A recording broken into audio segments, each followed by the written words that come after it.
Hello, savvy investors. I hope you're all doing well. We are here with a good friend, Donna Cook. Those that are new to Savvy Investor, I want to first of all welcome you. And my name is Mike Ponte. I am the founder of our group and also president of my company called Prosperity Real Estate Investments. And our group, for those of us that haven't got a chance to really dig in and play around and listen to some of the content that's out there, our group is really designed for education first and foremost, and really try to share and help each other become successful in our investment journeys. Savvy Investors also focusing on multifaceted parts of real estate investing, be it on BRRRR strategies, today's topic, rent to own, multifamily, buy and hold, lots of different topics. And we're bringing in guest speakers from many parts of the country, including today, and sharing some of their knowledge to help everybody become successful in their journey. So well, welcome Sandy, Francis, great, Raymond, wonderful to see you. Again, when you're here, make sure you give us a good quick wave, let us know that you're here. So today I'm actually quite excited. This is a fun topic. And honestly, I was able to connect with Donna. I didn't know who Donna was, but I've seen her in the social world all over the place. And Donna and I were able to connect through Savvy Investor on our Let's Connect chat. And so we just had an opportunity to kind of connect through Zoom, and I got a chance to learn a little bit about her and what she does. And, you know, really kind of in awe in a lot of ways of listening to her story and what she was doing. And I'm like, we got to get you on, Donna. This is just awesome information. And I know there's so many people asking about this stuff. And so I'm like, okay, we got to get Donna Cook on here. So I thought this would be a great opportunity. So you know, today we're all going to be talking about rent to own. So for those of you that are thinking about this as an investment strategy, I wanted to bring the big guns out, or I should say the queen of rent to own. You can tell us why why you've been briefed that name, because that'd be interesting too. Before I do a formal introduction of Donna, with our webinars, I'd like to try to make it as engaging as I possibly can and interactive. So if you've got questions or comments, please share them in the comment section on Facebook. You know, people get a chance to read them and see some of these great questions that are being presented. And then at the same time, you know, we'll be able to respond accordingly, hopefully within the next hour. And if not, we'll do our best to try to answer them at a later date, or not at a later date, right after this session or even tomorrow. And, you know, Donna's part of our Savvy Investor group. Thank you, Donna, for being part of it. And I'm sure she'd be happy to answer some of your questions. So Donna, can you tell us a little bit about yourself, and maybe again, share a little bit about, you know, why did you kind of choose rent to own? Like, what was the main reason maybe versus any other type of strategy? And just give me a little bit of some nuggets and share some nuggets with everybody about yourself. So. Okay, I've done a lot of flips and did long-term rentals. We did some duplex conversions and cottage builds, and nothing wrong with them. I loved all those strategies. Then I took a course on rent to own and had already started a flip, changed it into rent to own, and just loved it. You know, you have a really, really good tenant and they want to buy the house. They're taking care of your property. And like I said, it's a feel-good investment. You're helping them along in their life journey. And, you know, it's a good time right now. There's, you know, especially with all the mortgage changes that happened in the last couple of years, people probably after COVID have kind of got set back a little bit.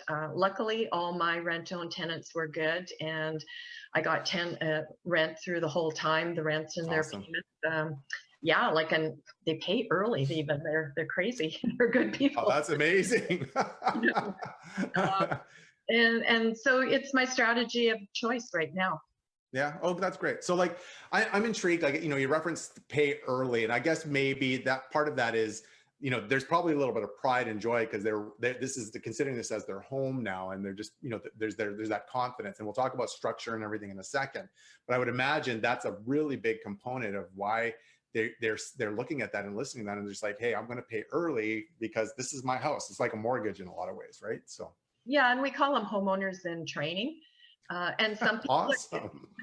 Some people are in the country and this is their first home, or they're just first time home buyers. And then the other end, we've had people maybe, you know, been through a few life challenges and, you know, couldn't have a house for a while, were renting, and now they're back to home ownership, and we're trying to help them straighten that out.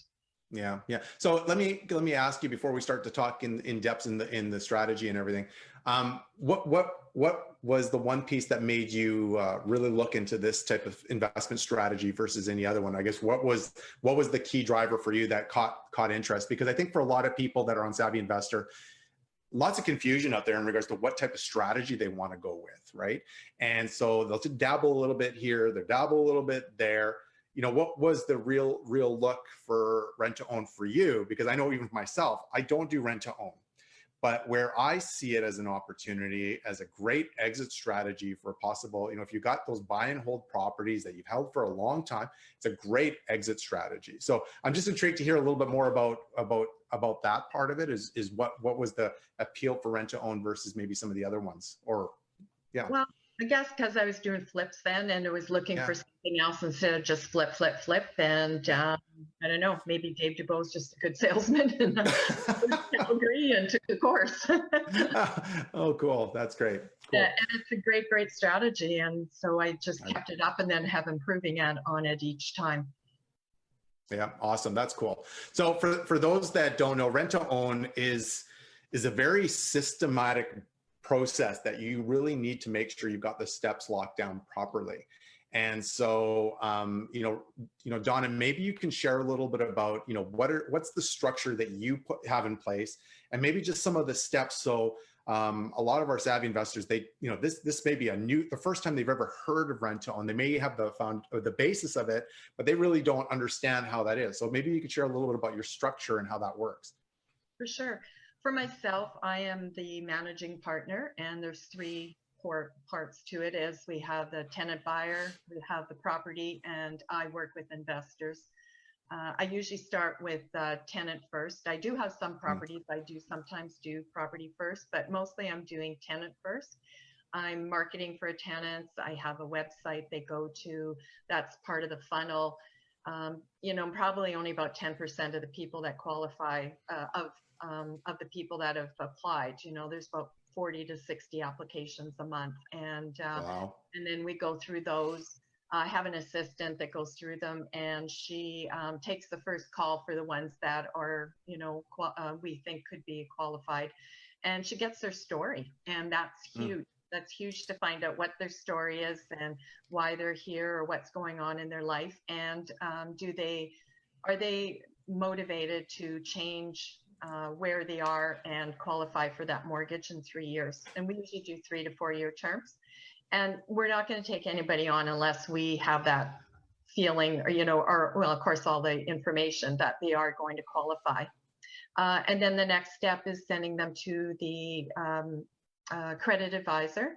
He will take a look at them and pull their score, pull their credit, report, and then look at their wages and calculate what they should qualify for in 3 years or 4 years, and what they need to do to get into that position, and then how much they will qualify for that mortgage.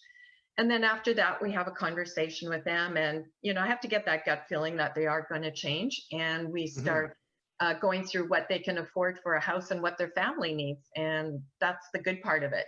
We want to get them into a house that really works for them. And as long as that all works out and they are educated on the contracts that they have to sign, there will be an option to lease contract. And then they know exactly what they're buying it for in 3 years. They will know how much their payments are each month.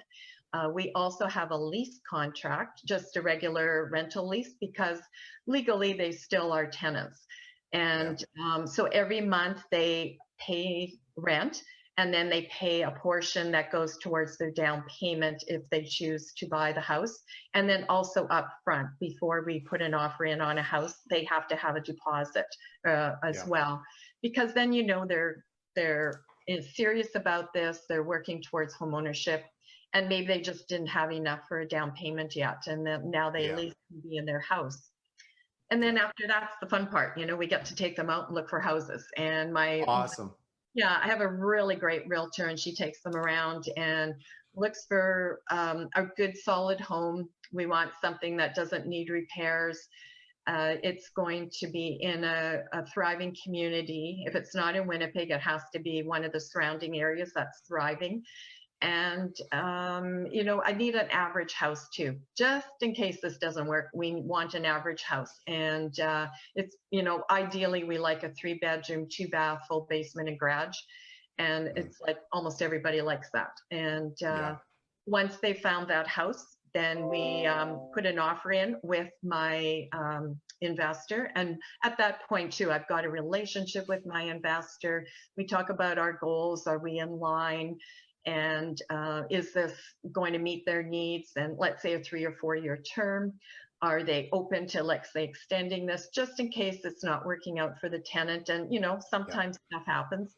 And and then I give them a little information on the tenant. And then once that's in place and we've got that house, so then we put the offer in on the house. At that point, then the tenant has to sign all their documents and give their deposit. And then we get a home inspection and make sure everything's good there. And once that's all in place, then they can move in. And after that, I'm managing the whole investment then. I'm managing all the finances. We follow that tenant for the 3 years. We're not going to just throw them in the house and leave them. So we follow them with the credit advisor. We have a financial advisor that works with them. We have financial workshops. We have to get their qualifications checked once a year. And then, of course, at the end, we will work with them to qualify them with the mortgage broker. And then I'm doing the same with the property. I'm following, doing inspections on the property as well. Yeah, that's awesome. I hope you guys are all listening to this because it's just honestly, you did that one little, what you've just said, there's a million questions that are coming out from myself that I can ask you and I will be asking. So for those of you that are online, if you guys have questions, because this is some great information that Dawn has just shared. And for those of you that are serious about rent to own, here's your opportunity to ask those questions. The first one that I've got for you, Donna, is you mentioned 2 things, credit advisor and financial advisor. And so what are the differences between the two? And how did you find this person? Yeah, and I do have sometimes mortgage brokers bring me people, and that's fine. It's just I don't like going to a mortgage broker if I'm marketing because they don't get paid for this for 3 years. And so I have a credit advisor. He is a mortgage broker, converted to a credit advisor now because he just found that there was such a need.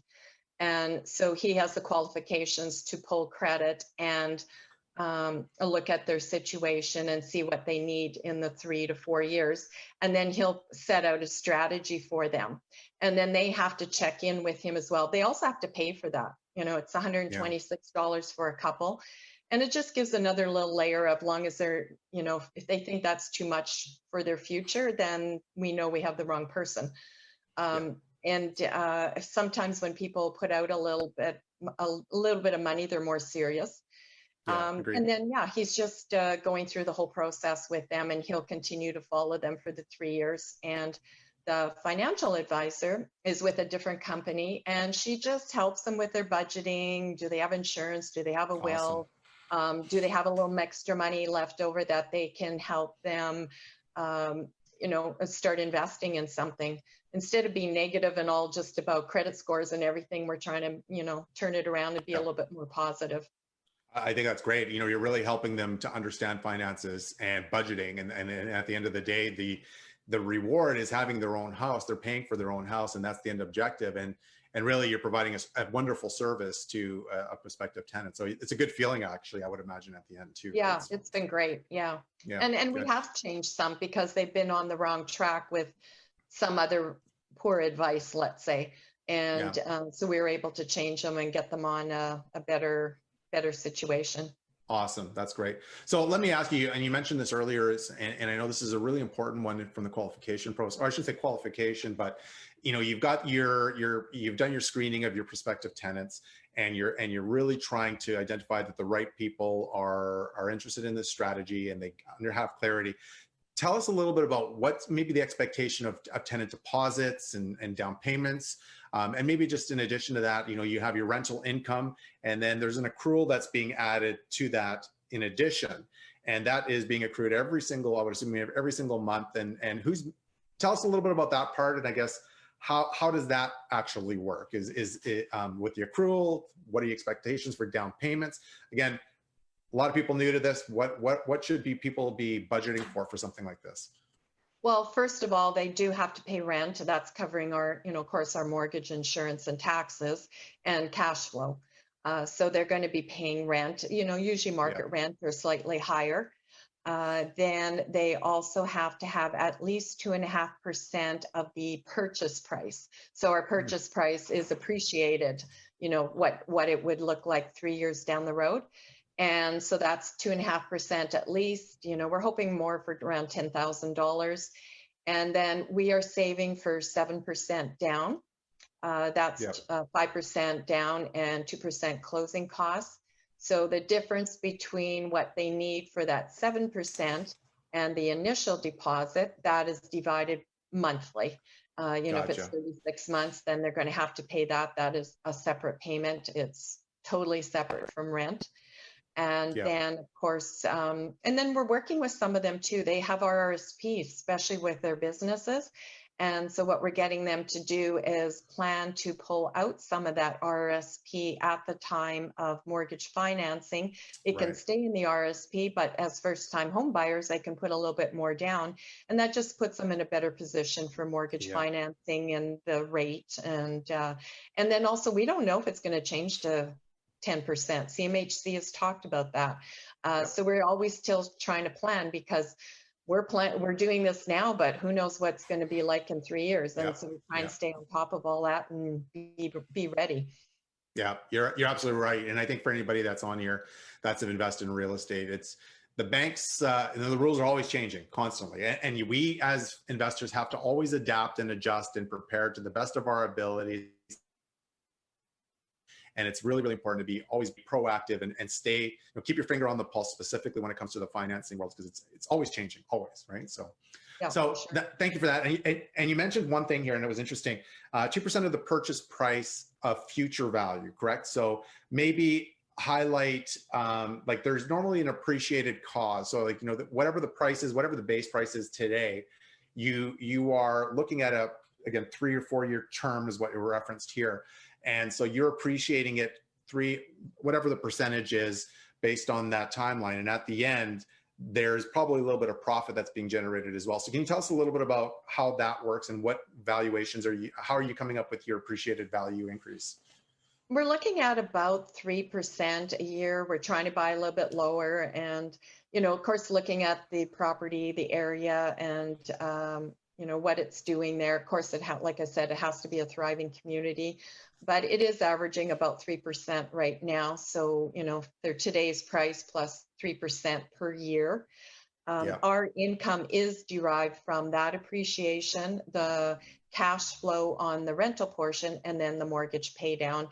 And my investors always getting double-digit returns on their investment, which is the down payment. Awesome. That's great. That's awesome. Thank you for that. There's some great questions popping up. So just bear with us, Marianne and Charmaine. I know you've got some good stuff that's coming through here. And I got some of these questions going to be asked upon Donna in a second.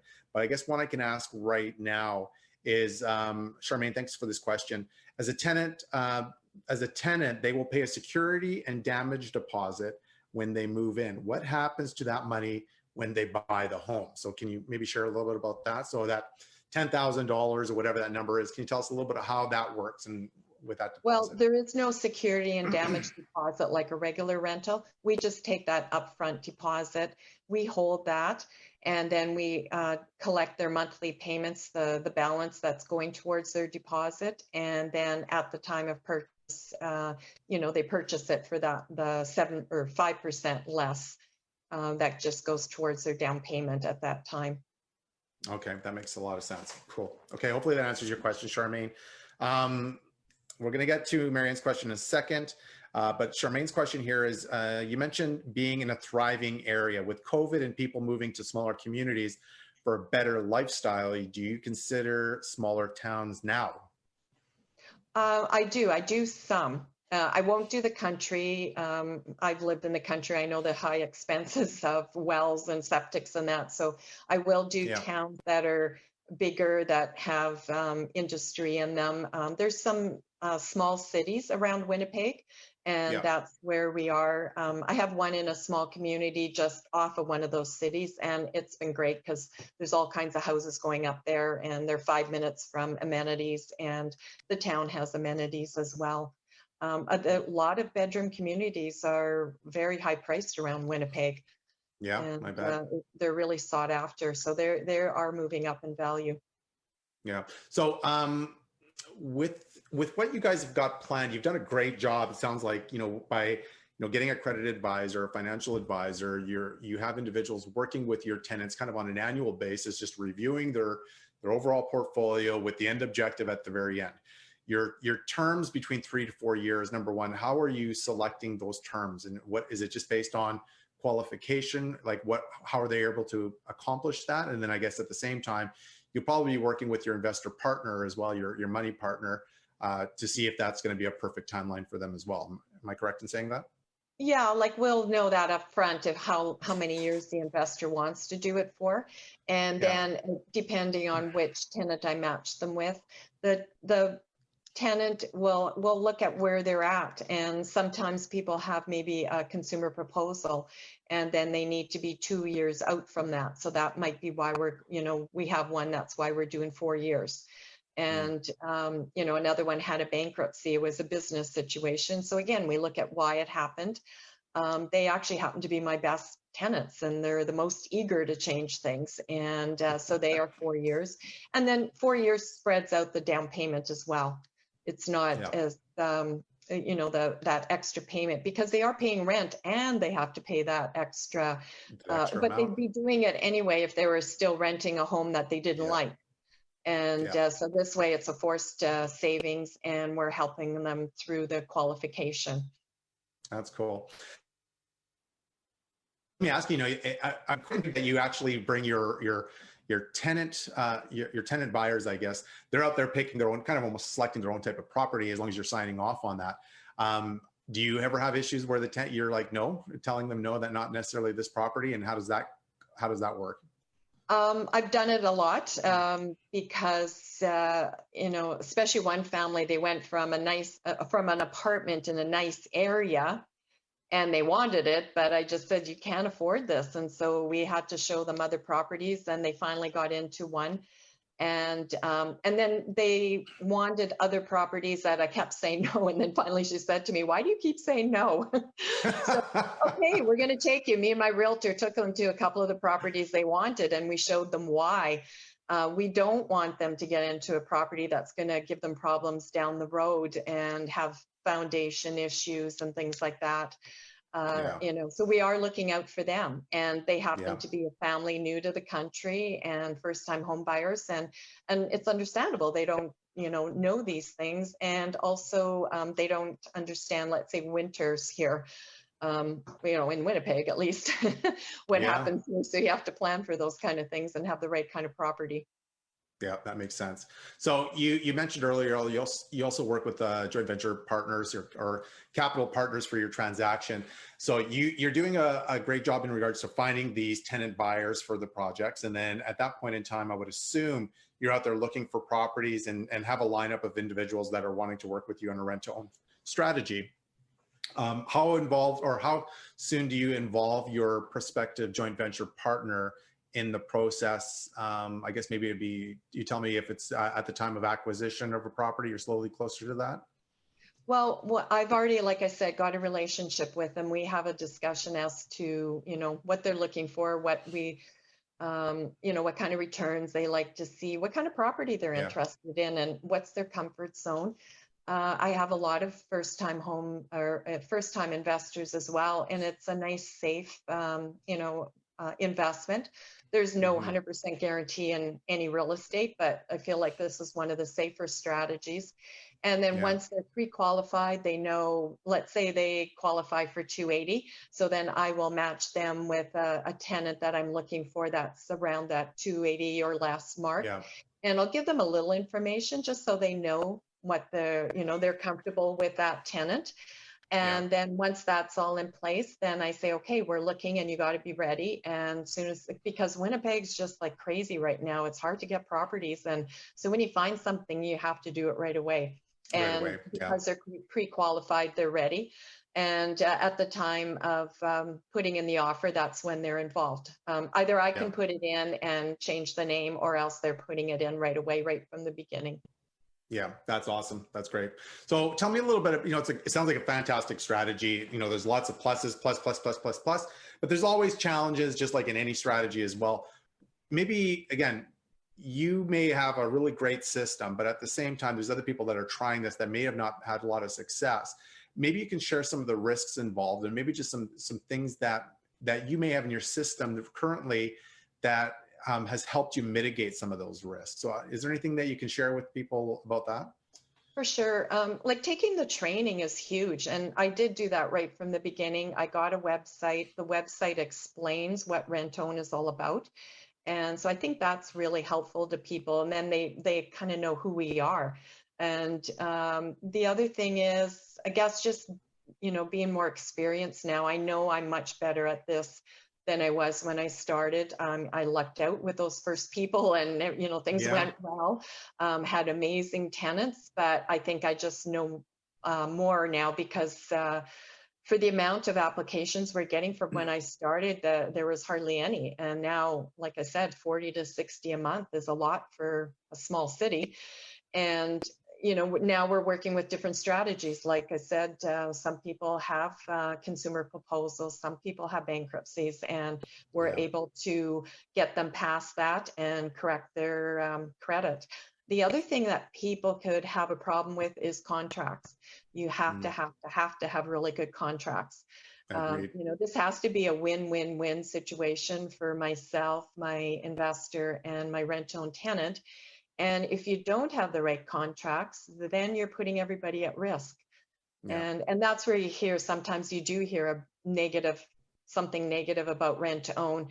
It could go both ways. A tenant could, just walk out and damage a place, but I've never had anything. And I do have, like I said, contracts and deposits. The other way is you hear, bad landlords. And it's too bad. It gives a bad name, but that's not what we're about. We have a really good reputation, and I want to keep it. Yeah, of course. That's good. Awesome. Thank you for that. So I got a couple more questions here. So first one, again, Charmaine, thank you for all the questions. It's awesome. And if you got questions, folks, please share them with them. We've got Donna Cook here, just really being very forthcoming with a lot of awesome information. So thank you for that. Give me a thumbs up, guys, if you guys are enjoying this, because I know I am. So Charmaine, what is the shortest time you would do a rent to own? What would be a short timeline? Mine is 3 years. I just find that's by the time you go through all that work to purchase it, and you are paying closing costs, those could be $7,000 or $5,000 or whatever, divided over 3 years is just a much better return, I think, than over 1 or 2. And it gives people the time to correct things, and then their payments aren't so high by doing it over 3 years. But again, it depends on how much you put down for the initial deposit as well. Yeah. Hopefully that answers your question, Charmaine, but that's the perfect answer. Like at the end of the day, you're trying to create a win-win-win relationship with everybody here. And for the prospective tenant, it's affordability too. And they just got to be able to afford it, and working with timelines that work with them. The important piece is they just need to follow the program that's been designed for them. So it's going to be successful at the end to create that win-win scenario. So I got a great question from Steve Penner. I assume rent to own works better in certain markets as they need to cash flow, i.e. would Vancouver be Vancouver would be a much more difficult market. So what do you think about that? Can this work in really any market, or in markets that don't normally see a lot of cash flow? Vancouver, Toronto are always kind of the most challenging ones. Do you see challenges with that? For sure, but I guess there's ways to do it. I know people that do it in Ontario. You just, I guess, have to be prepared to pay higher monthly fees. Yeah. Winnipeg is an excellent market because most of our rent-to-owns that we're doing are between 250 and 300,000. Gives them, a decent house. Our average prices are 318 here, and I'm just keeping it under that a little bit. And it's just been a great strategy for those type of people that are looking. They're really hardworking and really wanting to make this work. You can't do it in a declining market. That's absolutely not going to work. Or, if it's volatile, I'd say wait till things kind of straighten out and see where it's going. I feel comfortable with our market because, I have stats back to 1977, and every year our market goes up somewhat. 2 years we lost $2,000, and that was it. Every year it's gone up. And Awesome. so then you just feel safe, and you can assume what the cost will be in 3 years. Yep, absolutely. And again, numbers, folks. I'm seeing the comments there, but the reality is that's how you determine it, if it's going to work or not. It's never get emotional in this game. It's really about making sure that those numbers are going to work for everybody. So And another great. We do always cash flow. Yes, Yeah. That's true. Like I would never consider a property without cash flow here. Oh, I don't think in anywhere really, but okay. So do you make sure that the property would, okay, we're gonna answer that question. That's a great question. Irina asked, if you don't have RSP or down payment for the rent to own, is it possible to pull the deal anyway? Personally, I don't. I want a deposit. Like I said, that gets, they've already started saving. They're already working towards their home ownership. And then it's also a protection to myself and my investor on our investment because, if they're not going to be as serious if they don't have a deposit. And if something goes wrong, if for some reason something went wrong, then we have that to back us up. And they do sign a contract, and they are getting into this. And if they break that contract, then we have that deposit to cover our holding costs and any other costs to change our strategy. But that's another good reason about real estate. If for some reason they change their mind, then we can just get another rent-to-own tenant, or we can get a regular rental, or we can sell it. There's always other options. strategies. Yeah. That makes sense. Good. So great question by Nicolette, and it's just more demographics really than anything. What are you seeing as your ideal tenant buyers? Age, is a family. What are you seeing as a general rule for you guys? And I guess maybe what are your ideal tenant buyers? Well, my ideal is someone who's got a deposit and a job and has the willingness to buy the house in 3 years. But in general, they have been families. We have some couples, we have all ages, probably from 22 to 52. But most of them are families, maybe 2 kids, and a few families are new to the country. Yeah, cool. That's awesome. Hopefully that answers your question. Great question. Thank you, Nicolette. Let me see. Well, I'm just getting bombarded with questions here right now. So hopefully I'm going to be able to get these questions all answered. But can you bring the mortgage to a deal on rent to own by living in a different province? Is it possible to a deal? Can you bring the mortgage to a deal on rent to own by living in a different province? So I'm assuming kind of outer provinces. Are you doing anything outside of Saskatoon at all, or where? I've been asked to do qualifications for other people, and I'm looking at doing that. I could do that. If someone's got a property in, did you say Saskatoon or somewhere, like that's fine. We can look at the property, see what it's worth, what is the value going to be in 3 years. And if they want me to do the qualification, I can do that. I can market for them and go through the qualification process, get the right tenant, and then put the contracts in place, and then they can take care of the property. Awesome. That's great. Cool. This question's come up a few times, and it's one of the ones I had. You've got this great tenant buyer. You got everything set up. You got the contract signed, all wonderful stuff. And, everything's running tickety-boo. And it's now November, December, actually, let's say December 23rd. And the furnace craps out. Who's responsible for that? Well, we buy properties that have newer everything, and hopefully that wouldn't happen. We also they pay for maintenance. So that's another bonus as far as rent to own properties. We're not paying the maintenance, they are. But we also have in the contract that if something happened to a capital, asset in there and we had to replace it, then it gets added on to their purchase price. Like let's say they bought something with a 10-year-old furnace, and you would assume a 10-year-old furnace would be okay, but if the off chance it went, then we would pay for it. We actually don't have to put that money out because Manitoba Hydro has a payment plan, so it's like $40 a month, and then it gets paid out at the time of purchase, and then that tenant knows that $3,500 is being added to their purchase price now. So what about technically they're looking at this as their personal home now in a lot of cases once they moved in. What's your policy in regards to renovations and painting and other things? They really want to make this their own. What are you allowing? What are you not allowing? What are you recommend? What do you tell your tenants in a situation like that?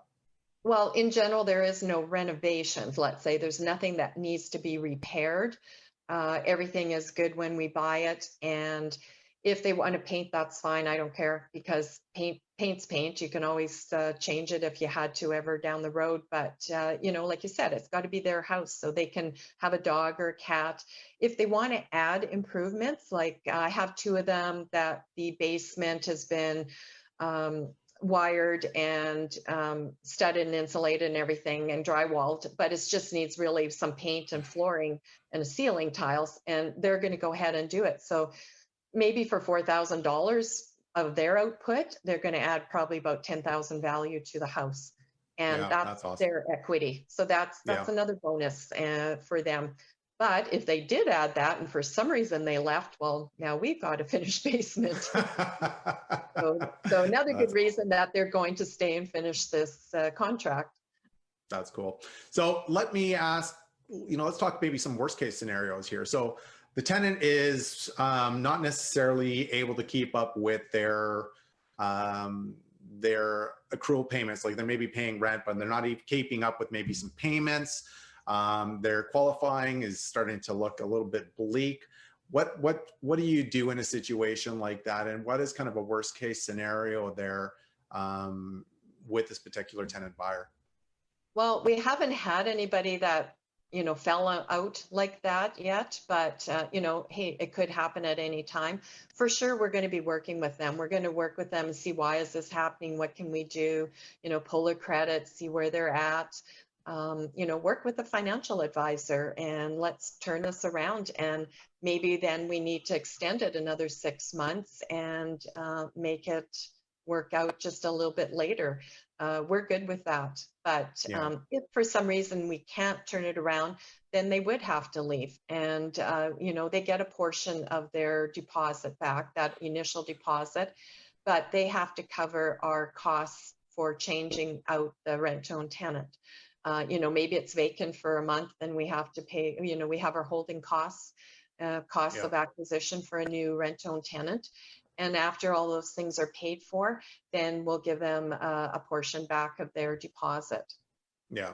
And at the end of the day, I would assume this is all written in an agreement that's in place with the tenant in advance. And it goes right back to it. It's making sure you've got everything buttoned down with your contracts, because that is an extremely important part of this whole process, is having them all buttoned down, because there's lots of, I shouldn't say moving pieces, but there's lots of things to be taking into consideration to make this a win-win. And as long as the tenant buyer is following the steps, everything should work out fine. But if it doesn't, then you've got these things built in just to cover a lot of these issues that may or may not arise, right? Absolutely. Yeah. And it protects everybody. Perfect. That's great. So 2 questions, Rhonda, thank you for your question on this one. And I hope you're okay with sharing this one. To find tenants or tenant buyers, what media methods are you using? Would you mind sharing that, or do you want to keep that to yourself? Yeah. Yeah. Oh yeah, no, they're going to my website. They're Googling, rent to own in Winnipeg, and I come up. We have ads on Kijiji, and we're also marketing on Facebook, and that's about it. I have signage. I'll put it up, whenever I have a house. Maybe I'm doing a flip somewhere, and I'll just throw up some rent to own signs as well. Awesome. That's great. So hopefully that answers your question, Rhonda, but great question. Another great question again, Charmaine, thank you for all your questions tonight. And again, if you guys have got questions, we're going to be wrapping up here in about 12 minutes. So if you got questions, ask them now or forever hold your peace. You know, you've got Donna here just really giving out bombs. So thank you for that, Donna. It's always wonderful for people that are actually willing to share. This one's a good one. Is the insurance the same on a rent to own as it is a straight rental property? Is there any variances with that? No, because you're really buying a rental property. You know, as far as the mortgage goes, everybody, it's just a rental property and that's it. If anything, it should be less because people are taking care of it. But and then I because I'm belong to a group, I get a discount on the rents. Yeah. Or I'm sorry, a discount on the insurance for all the properties. Yeah. So in a situation like this, I guess, and I don't know, based on your experience, if you were investing out of town, doing a rent to own strategy, you know, you're currently managing a lot of these properties yourself. Am I correct in saying that? Yes. Yeah.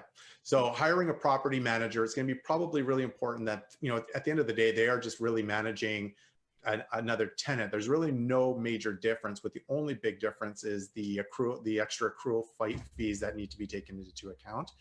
And so, you know, you got to make sure that you're having that discussion with your property manager that the rent is this accrual is not rent, it's technically this. So you got to make sure that you have those discussions with your property manager that, you know, you shouldn't be collecting a property management fee off an accrual. Am I correct in saying that? Kind of, yeah. I have a property manager for my long-term rentals. For rent to owns, I just find it's more of a relationship. Yeah. And I'm in contact with them fairly often, but you're right, it's not bad management. You know, I'm not going there and things are going wrong or damaged or whatever. It's mostly a relationship on, hey, what to do about this in the house and, or, you know, what strategies are they working on with, you know, credit advisor and that sort of thing. Yeah. But we do have our home inspector, when he goes out, he also comes back and does a walkthrough with the tenant as well, because some of them are from out of country. So now they have a kind of a how-to on to how to take care of the property. So that's kind of done in advance and maybe hopefully mitigating any little risks on things that could go wrong or you've forgotten to take care of or don't know about yet. Yeah, that's awesome. That's great. So tell me, you know, you've been doing this a while now. So what's one of the key lessons you've learned in this journey so far? It doesn't necessarily need to be negative or positive, but just maybe what is just something that stands out to you as a good lesson? You know, I'm a big believer that, you know, we all hear all the success stories and everything like that. It's all of that. I'm interested in hearing just some of the key lessons that people can learn from you if they're even considering this as a strategy. I don't know if it's like a lesson, but I just found I did turn to it for monetary reasons, but it ended up being such a feel-good investment. It's been great working with people and helping them. And I don't know, it's just remember that everybody's been in a bad spot at some point in their life. And, you know, hopefully we can help them through that. And for sure, there's going to be people there that try to get in and they want, you know, no money down and pay $800 a month and get a $350,000 house. So you do have those applications and you know, just ignore them. But there is a lot of really good people trying to change things. And I guess just listen to their story and then see what we can do. Perfect. That's awesome. So I got a question by Irina. What's the main exit strategy that you'd recommend for RTO, rent to own? Well, they're buying the house. They're just buying the house, really. That's the exit strategy. Everything is going towards them buying the house at the end of the term. And I think that's the big one, Irina. It's like, you know, when you're doing rent to own, it's a very clear entrance. And the best part about it is you have a very clear exit strategy too. So 3 to 4 years later, you also know what the sale price is going to be. So you have an idea of what the exit's going to look like at the very, very end and the profits and everything that you're going to make. But, you know, there are risks actually, even from that perspective, and I'll talk about this in 1 second, and you can jump into this, is in markets that are appreciating really quickly, you also may miss on those opportunities as well. Correct, Donna? Like say if you're budgeting 3% and then the market's appreciating 6%, technically at the end of that term, you're still selling at that 3% per year appreciated value, correct? Exactly. But, there's the other things to look at, I guess. It's a little bit more, we kind of know what it's going to be more or less, and it could happen, but looking at our market, we know what it's been looking like for quite a while. We know we're getting good cash flow. We know we're getting decent appreciation anyway, and the mortgage pay down. The other thing is we're not paying for a realtor to sell it, so you do have that savings. We have no vacancies, and we have, in general, there shouldn't be any repairs. And again, like I said, the tenant is taking care of things, so we just don't have those midnight calls. Yeah, that's awesome. So my last question, and again, for everybody, this is your kind of 5-minute warning. So if you've got questions, last chance, shoot them out there. Lots of fantastic questions and comments. Give us some thumbs up if you don't mind, if you guys are really enjoying this, because I know there's great information coming up. For those people that are just looking at getting started, Donna, for rent to own, what advice would you give investors? What would be your maybe one recommendation or a couple recommendations that you would give for anybody that's even considering this particular strategy? I guess I would consider taking some training on it. And like I said, you need to know how to do it, what your contracts are, and that's the best way, I think. And then, or joint venturing with someone like myself that is experienced in it. And there's other people in other provinces doing it as well. Yeah, agreed. Another great question from Rhonda here. Do you find that rent-to-owns have a bad reputation or bad rap in the public eye? I think I've heard that people have had a bad reputation in Alberta, actually. Like, nothing wrong with Alberta, just that I guess there was a couple people, and I've heard from other investors that that's what they've heard. I haven't really heard much in Winnipeg, so we've been lucky here. There's only a couple of us that are doing it a fair amount, and we're both ethical, and hopefully we can keep everybody happy. Yeah, I agree. And I think, for that comment, I guess it could be, but it would be no different than even a landlord. Like, landlords just in general got a bad reputation. And there are us that are, fantastic landlords that never get any of that media attention ever. They only want to talk about the bad landlords. And you know what? We have great, personally, I've got great relationships with our tenant base. We try to culture that we have for our tenants. But again, that will never be shared amongst them. It's always the negative stuff that tends to kind of come out. So it goes right back to it is, based on what I'm hearing from you, Donna, you're very ethical and you're really wanting to accommodate with your tenant buyers. And that's really what it is. And us as investors, be it Savvy Investor or any other groups that are out there, I think the intent with education is, let's all try to change the reputation of us as investors out there. And we know our tenants are our customers, and we got to take care of them as well. And so, technically we tend to get a bad rap in general. But at the end of the day, it's up to each and every one of us to try to change that image if we can. Yeah. Okay. So here's another last question, I think. And then guys, I'm going to wrap this up and we'll try to do our part to answer questions after this. So, how do you reassign the property to a different investor when the original investor becomes bankrupt? Well, that's a huge question. I don't know how. I don't know if you want to take a shot at that, Donna, or that's an interesting one. If the tenant, I'll let you. I don't know if you want to tackle that one or well, want to I've think never about. had that happen, and we could take over the property. Yeah. It would have to be taken over. And, I do look at my investors pretty closely as well, too. And, so they should. Everything, there's no 100% in anything, but I've never had that situation. And I think we would be okay. We would work through it and just get someone else on title there. Yeah, correct. And so Raymond's second part to that question is the investor on title? I would assume the answer is yes. Correct? Yes, they are. Yeah. Yeah. And so there we go from there. So. Okay, well, guys, we're going to wrap this up. Donna, thank you for your time. It was great. So much information that's out there, and I'm hoping everybody got an opportunity to enjoy this. Please continue with your questions. We'll do our parts to get some questions answered. Donna is part of Savvy Investor as well, so if you ever want to reach out to her and say hello or talk to her after after today's training. It's always just great to have a wealth of knowledge like yourself join us, Donna. So thank you very, very much. Really appreciate it. Well, thanks for having me, and I hope I helped anybody if they're thinking of doing it. And yeah, they can reach out if they need anything. And I like doing these things so people can understand the process better. Yeah, for sure. So with that being said, guys, I want to thank you all for tonight for joining us. Next week, I've got another wonderful speaker going to be sharing real estate investor mindset. Many of us know Melanie Robinson, who is just an absolute wonderful lady. And really for those of us that are kind of struggling, maybe getting started or just wanting to learn a little bit more, or just can't understand this whole investing in real estate thing, Melanie's just wonderful for this particular topic. Just a wonderful lady. So she's an incredible presenter. Absolutely love her. And so she'll be a lot of fun. Again, that's going to be next Thursday, 6 p.m. So hopefully you guys will be able to join us. And again, Donna, thank you very, very much. Really, really appreciate it. Hope to have you back on here again in the near future. So. Okay, thanks. Bye now. Bye.